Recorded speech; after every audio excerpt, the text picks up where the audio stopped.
Sacramento.com. Hola, ¿qué tal? Bienvenidos nuevamente a mi canal de YouTube. Vamos a continuar con esta serie de videos que tratan sobre rectificadores que presentan alto factor de potencia. Hay que recordar que este tipo de rectificadores pues no son los convencionales que se utilizan para rectificar la señal que viene a nuestras casas de corriente alterna. Sobre eso tengo otro video, que por ahí lo voy a presentar en la descripción, sino que estamos hablando de rectificadores que se suelen utilizar en alta frecuencia con convertidores resonantes, donde es muy importante que estos rectificadores tengan un alto factor de potencia. En esta ocasión vamos a analizar el que considero que es el más utilizado y el más común de este tipo de rectificadores, y es el rectificador con transformador y derivación central. Este es más sencillo que los otros, de hecho lo vamos a ver de una manera más resumida, porque pues requiere de un transformador, eso es una desventaja, pero solo necesita de dos diodos. Y el hecho de que solo necesite dos diodos lo hace más eficiente que los otros rectificadores que hemos visto. Vamos a comenzar. Muy bien, aquí les mostramos lo que son las configuraciones básicas del rectificador con transformador y derivación central. Ya habíamos mencionado que es el más usado por su alta eficiencia debido a que solo tiene dos diodos en cada caso, pero pues tiene la desventaja entre comillas de que requiere de un transformador con derivación central. ¿Cómo se implementa este transformador? Bueno, pues básicamente va a ser un transformador con tres devanados, un primario y dos secundarios. Sin embargo, los dos secundarios van a comportarse como uno solo, pero con una derivación justo en el centro, de tal manera de que se van a formar dos bobinas. Y como la derivación está en el centro, las dos bobinas que se forman en el secundario, LS1 y LS2, van a ser exactamente las mismas, van a valer lo mismo. Bueno, para esta topología vamos a tener una relación de vueltas que normalmente es la relación de vueltas que hay entre el primario y cualquiera de los dos secundarios, N1 a N2. Y bueno, ¿cómo operan estos circuitos? Vamos a tener dos tipos de configuración, como ya vimos en los videos anteriores, cuando se alimenta con una señal de corriente y cuando se alimenta con una señal de voltaje. El caso más sencillo, como ya mencionamos también anteriormente, es cuando alimentamos con una señal de corriente, ya que necesitamos solamente de un capacitor para hacer el filtrado. Sin embargo, si nosotros alimentamos con una señal de voltaje alterna, pues tenemos que agregar una bobina aquí en serie con el capacitor y la resistencia para poder conseguir que las señales de corriente y voltaje que se tienen aquí en la entrada estén en fase. Entonces, vamos, ya habíamos mencionado en el primer video que tenemos que hacer que las fuentes de corriente alimenten a fuentes de voltaje y que las fuentes de voltaje alimenten a fuentes de corriente. Entonces, como en el caso de alimentar al transformador con una fuente de voltaje sinusoidal o de la forma que sea, requeriríamos entonces de este inductor adicional en el rectificador, en lo que es el filtro. Y bueno, pues eso sería un elemento extra que podría complicar la topología, por lo cual este arreglo donde se alimenta a nuestro rectificador con transformador con una fuente de voltaje casi no se usa. No se usa, como ya mencionamos, en los circuitos de alta frecuencia donde se busca tener un alto factor de potencia. Sin embargo, se usa mucho en los circuitos de baja frecuencia 60 Hz con los problemas de bajo factor de potencia que ello conlleva. Pero si queremos tener un alto factor de potencia, entonces lo mejor es alimentar con una señal de corriente alterna y evitar el uso de este inductor, de este que tenemos acá. Y de esa manera pues vamos a tener un rectificador sencillo, solo con un capacitor y una resistencia. Bueno, entonces nosotros nos vamos a concentrar en este arreglo, en el que alimentamos a nuestro transformador con una fuente de corriente alterna. ¿Cómo va a funcionar este circuito? Cuando la señal de corriente alterna sea positiva, entonces yo voy a tener aquí un voltaje positivo en el primer devanado secundario y también en el segundo devanado, con el más apuntando hacia arriba.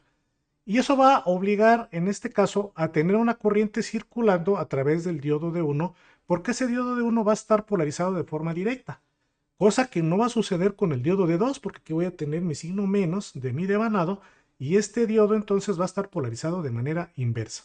O sea que no va a circular el diodo de 2 y solamente vamos a tener circulando el diodo de 1.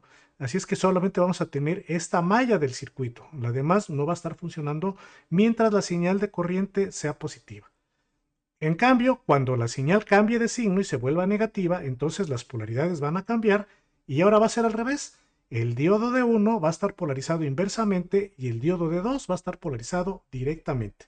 lo cual va a permitir que ahora la corriente fluya a través del diodo D2 y siga esta trayectoria entrando por el positivo del capacitor, al igual que en el caso anterior cuando la corriente circulaba por D1 también entraba por el positivo del capacitor. Y de esa manera pues conseguimos que siempre la señal de corriente entre por el mismo lugar, con lo cual tenemos una rectificación, es decir que las señales de corriente siempre son positivas. Y ya con el filtrado pues vamos a tener un voltaje en CD casi constante en función del rizo que tengamos en el capacitor. Entonces, vamos a analizar qué sucede solamente con una malla del circuito, porque la otra malla pues va a ser la misma cuando tengamos la señal negativa. Es decir, basta con que analicemos con una de las señales positiva o negativa y lo demás va a ser lo mismo. Muy bien. Ok, ahora aquí tenemos nuevamente el circuito. Vamos a tratar de simplificarlo un poco.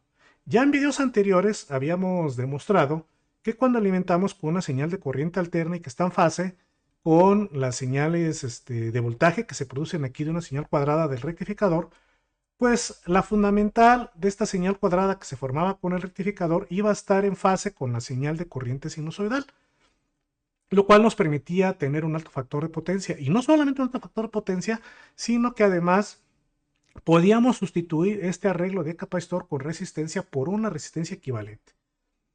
En los cálculos para obtener esta expresión ya los vimos cuando analizamos este tipo de rectificador, el RC, en mi primer video. Y bueno, pues vamos a retomar esa ecuación que obtuvimos en ese video, que es esta que tenemos aquí, donde esta resistencia equivalente pues es igual a 8 veces la eficiencia del rectificador entre pi cuadrada por la resistencia de carga R. Entonces, de esta manera logramos simplificar este circuito. Así es que podemos entonces reducir todo lo que está aquí en este bloque por una resistencia equivalente que viene dada por esta ecuación y nos queda un circuito muy sencillo, donde vamos a tener nuestra fuente de corriente, un transformador con un primario y un secundario. Hay que recordar que el otro secundario va a estar operando con la señal negativa, por lo que basta con este circuito equivalente y con una relación de vueltas que va a ser el número de vueltas del primario que estamos llamando N1 y el número de vueltas del secundario que estamos llamando N2. Bueno, para simplificar aún más este circuito, vamos a reflejar esta resistencia hacia el primario de nuestro transformador.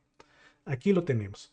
Entonces, cuando la reflejamos, pues básicamente recalculamos otra resistencia equivalente que va a venir dada por esta ecuación, que va a ser la resistencia equivalente original que ya teníamos por la relación de vueltas de mi transformador al cuadrado, N1 entre N2 al cuadrado. Entonces, de esta forma tenemos un circuito todavía más sencillo, que es una fuente de corriente que alimenta una bobina y a una resistencia equivalente dada por estas expresiones. Muy bien, ahora vamos a analizar qué se requiere para tener un alto factor de potencia. Muy bien, ya sabemos que las señales de corriente y de voltaje cuadradas van a estar en fase, pero ojo, al estar usando un transformador, aquí nos está apareciendo la inductancia magnetizante del primario de dicho transformador.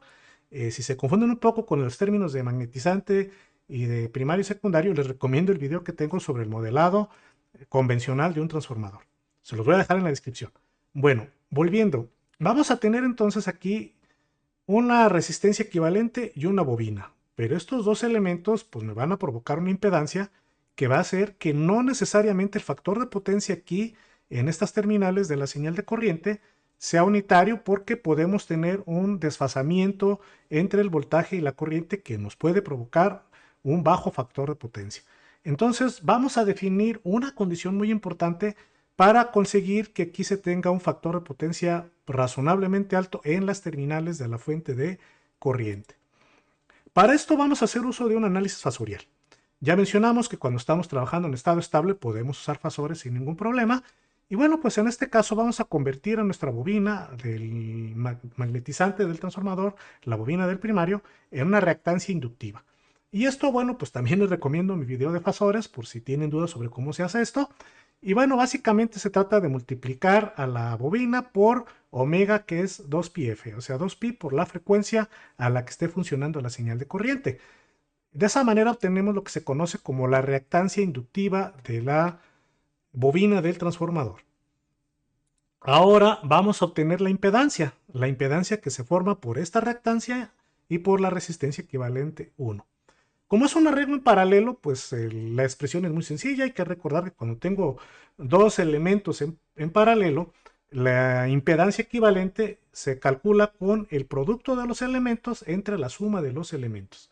Entonces aquí estamos haciendo el producto de R equivalente 1 por la reactancia de la bobina, que hay que recordar que sea una reactancia, pues se le agrega el número imaginario J, raíz de menos 1, y bueno, pues eso nos daría ya la reactancia completa, dividido entre la suma, que sería la misma resistencia más JXLP, que es la reactancia de la inductancia magnetizante de nuestro transformador. Vamos a simplificar esta impedancia. Y la manera más sencilla de simplificarla es pues tratar de obtener lo que sería la parte real y la parte imaginaria de esta impedancia que tenemos aquí. Y eso lo conseguimos multiplicando esta ecuación por lo que se conoce como el conjugado del número complejo que tenemos aquí en el denominador, de tal manera que logremos que lo que tenemos en el denominador se vuelva un número real. Si es que aquí hacemos nuestra multiplicación por el conjugado y para que no se altere multiplicamos arriba y abajo por el conjugado de lo que tenemos en el denominador y hacemos las operaciones correspondientes. Vamos a tener que todos estos términos se van a multiplicar por R equivalente 1, lo cual nos va a dar este término que tenemos acá, JXLP por R, R equivalente 1 al cuadrado. Y ahora si multiplico todo esto por R equivalente 1, pues me va a quedar R equivalente 1 al cuadrado por, perdón, es acá en este caso R equivalente al cuadrado por JXLP, y la otra operación pues nos va a quedar J por J un número positivo. Hay que recordar que J por J es menos 1, por este menos se hace positivo y nos queda R equivalente 1 por XLP al cuadrado. Y en el denominador pues nos va a quedar, tenemos un binomio conjugado y más por menos nos va a dar menos, pero como J al cuadrado es menos 1 nuevamente se convierte en más. Y de esta forma pues ya tenemos lo que sería la parte imaginaria por un lado y la parte real por otro, y ya podemos obtener la parte real y la parte imaginaria por separado de esta impedancia formada por la inductancia magnetizante del transformador y la resistencia equivalente 1. Muy bien, ahora pues vamos a agregar una variable auxiliar, una variable que nos relacione lo que es precisamente el valor de la reactancia inductiva XLP con respecto a la resistencia equivalente 1, y lo vamos a llamar A. Es una variable que vamos a meter ahorita por comodidad. Bueno, esa relación A la vamos nosotros a sustituir aquí en esta ecuación que acabamos de obtener. Es decir, vamos a despejar el valor de R equivalente, perdón, el valor de XLP, y lo vamos a meter aquí en esta ecuación para dejar todo en función de la R equivalente y de A.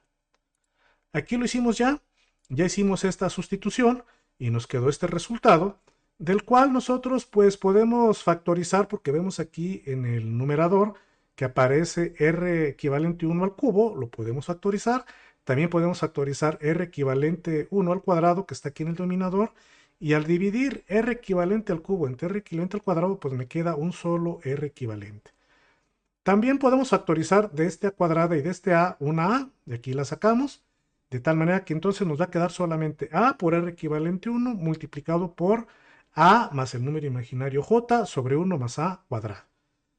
Muy bien, ahora aquí viene la condición o el criterio que vamos a tomar para conseguir un alto factor de potencia. Y ese criterio es el siguiente. Si nosotros consideramos que este valor de A es bastante más grande que 1, vamos a suponer 10 o 100, pues ¿qué va a pasar cuando analicemos este denominador que es 1 más A cuadrado? Vamos a suponer que A sea igual a 10. Pues 10 al cuadrado me va a dar 100, más 1 me va a dar 101, por lo cual 101 es un valor que se acerca mucho al 100. Está a un 1% de diferencia. Y si yo tomo un valor cada vez más grande de A, pues este 1 tiene menos peso en este término. Por lo tanto, si A es bastante mayor que 1, digamos 10 hasta 10 veces mayor, podemos tomar una simplificación, una aproximación, donde el término 1 más A cuadrada se hace casi igual al término A cuadrado. De tal manera de que si estos dos son casi iguales, pues vamos a notar que esta A dividida entre 1 más A cuadrado se van a eliminar de esta expresión y van a desaparecer. Entonces nos va a quedar este término, que va a ser que la impedancia va a ser igual a la resistencia equivalente 1 entre A por A más J. Ya es una expresión un poquito más sencilla. Y bueno, pues también podemos nosotros obtener ya no el número complejo total, sino la magnitud de esta impedancia. cuál es el valor absoluto o la amplitud de este valor, que es el que me interesa para esta corriente.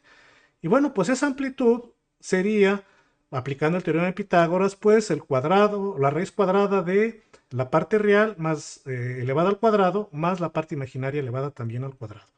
Entonces, aquí nos quedaría la raíz de a cuadrada más 1. Y bueno, pues al tener este término, vemos que otra vez aparece el término a cuadrada más 1. Pero por la condición que pusimos, dijimos que eso iba a ser casi igual a cuadrada. Por lo que nos iba a quedar entonces la raíz nada más de a cuadrada. Y la raíz de a cuadrada es a y divide entre a, pues me queda 1. Por lo tanto, bajo esta condición que estamos definiendo, la amplitud o el valor absoluto de esta impedancia compleja Z va a ser aproximadamente igual a la resistencia equivalente 1. Es decir, con esta condición estamos haciendo desaparecer el efecto de la inductancia magnetizante del transformador y haciendo que esta impedancia tenga un comportamiento puramente resistivo. Y de esa manera, pues al tener un comportamiento resistivo vamos a tener o vamos a esperar con tener un alto factor de potencia. Vamos a calcularlo. Hay que recordar que el factor de potencia cuando no hay armónicos es el coseno del ángulo que hay de desfasamiento entre la señal de corriente y el voltaje. Aquí lo tenemos, este ángulo phi. Y bueno, pues ese ángulo también lo podemos calcular a partir de los elementos de la impedancia Z que acabamos de definir hace un momento. Y con la simplificación que hicimos, pues ese ángulo va a ser igual a la tangente a la menos 1 de 1 entre A. Ya con las simplificaciones que estuvimos presentando. Y bueno, pues ya mencionamos que este valor de A va a ser mayor de 10. De tal manera de que entre más grande sea este valor de A, lo que vamos a tener aquí es un número cada vez más pequeño y la tangente inversa de un número pequeño se acerca mucho a un ángulo de 0. Y si yo tengo un ángulo de 0, el coseno de 0 me da 1. Por lo cual, a grandes valores de este término A, vamos a tener que el factor de potencia va a ser prácticamente unitario, que es lo que estamos buscando. Así es que, bueno, pues aquí hicimos un cálculo rápido. Por ejemplo, para valores de A de 10, el factor de potencia es de 0.995, que es casi unitario. Entonces, esta condición, esta aproximación que estamos haciendo, nos ayuda a conseguir un factor de potencia muy alto en este rectificador. Solamente hay que recordar pues que sí se recomienda que este valor de A, que es la relación entre la reactancia de la inductancia magnetizante del transformador del primario entre la resistencia equivalente, pues sea la reactancia suficientemente grande. Ahora vamos a evaluar la eficiencia de este rectificador. Estos cálculos ya los habíamos presentado en los videos anteriores, sobre todo en el primer video donde analizamos el rectificador RC. Y bueno, pues recordábamos que la eficiencia del rectificador es la potencia que se entrega a la carga, potencia R, entre la potencia que entra al rectificador. Y la potencia que entra al rectificador iba a ser la potencia que se entrega a la carga, pero como ahora solo tenemos dos diodos, iba a ser 2 veces la potencia de cada diodo, o sea, 2 por los 2 diodos que vamos a tener aquí circulando. Entonces, en el análisis que hacíamos en el primer video, este 2 se convertía era un 4. Pero todo el desarrollo que presento aquí es el mismo que presentamos en el primer video, solo que ahora este 2, que en el otro video era un 4, aquí con este 2, nos lleva a una ecuación como esta que tenemos aquí al final, que nos dice que la eficiencia del rectificador va a ser igual a 1 menos BF. Hay que recordar que era BF. BF era el voltaje en sentido directo del diodo, que para diodos de silicio era aproximadamente de 0.7 volts. Entonces, la eficiencia del rectificador nos queda de esta manera, 1 menos BF entre BR. Y bueno, pues al hacer las comparativas, vamos a ver más adelante, dice, como circulan solamente dos diodos, vamos a tener esta expresión. Aquí tenemos la comparativa de los 3 rectificadores que hemos analizado. Para el primer rectificador, que era con una resistencia y un capacitor sin transformador, la eficiencia venía dada por esta expresión, 1 menos 2BF entre BR. Ahora con transformador, la eficiencia es 1 menos BF entre BR. Y bueno, pues para el RLC nos daba esta, que era una ecuación un poco diferente. Para visualizar mejor estas eficiencias, pues aquí las graficamos y las comparamos a las 3. Estamos tomando en cuenta que el voltaje BF es de 0.7 y lo que hacemos nosotros es ir variando el voltaje en la carga, el voltaje B de salida. Aquí lo hicimos solamente de unos 50 volts, ya lo demás no es necesario porque vemos cómo se vuelven casi unitarias las 3 eficiencias. Y aquí tenemos la eficiencia. Entonces, aquí podemos ver en color naranja la eficiencia del rectificador RC que vimos en el primer video. En color azul, la eficiencia del rectificador RLC que vimos en el segundo video. Y aquí vemos en gris la eficiencia con transformador, que podemos observar que es la más alta de los tres. Esta es la razón por la cual hace que este tipo de rectificador sea el que más se utilice en circuitos resonantes. Sin embargo, ojo, aquí solo estamos tomando en cuenta las pérdidas de los diodos. Al momento que agregamos un transformador, pues también van a tener elementos parásitos que pueden afectar a nuestra eficiencia. Eso hace que este tipo de rectificador con transformador pues se use en circuitos que de por sí necesitan un transformador. Y bueno, pues el circuito resonante que se usa hoy más en día en la mayor cantidad de las aplicaciones, en vehículos eléctricos, en fuentes renovables, lo encontramos por todos lados, es lo que se conoce como el tanque resonante LLC con transformador, que de por sí ya lo tiene. Y eso hace que este rectificador sea el idóneo para ese tipo de tanque resonante, el LLC, que es el que más se usa en casi todas las aplicaciones. Y bueno, pues ya que tiene un transformador, aquí podemos observar por qué también se prefiere este tipo de rectificador, que nos lleva a una eficiencia más alta que los que vimos anteriormente. Muy bien, como conclusión, primero, los cálculos de bobinas y capacitores los podemos encontrar en los videos 1 y 2 de esta serie, por lo cual no los presenté aquí. Y bueno, pues número 1. El rectificador con transformador es el más eficiente de los rectificadores que hemos visto, pero requiere un transformador adicional. Y resulta ser la solución idónea para circuitos resonantes LLC, que ya traen de por sí un transformador. Conclusión número 2. Para conseguir un factor de potencia se requiere que la reactancia del primario transformador sea mucho mayor que la resistencia equivalente reflejada del rectificador.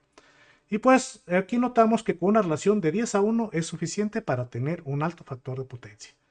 Y conclusión número 3, que es la que hemos estado enfatizando, es el más utilizado en convertidores resonantes debido pues a que la red resonante más utilizada es el LLC con transformador y está idóneo para este tipo de rectificadores.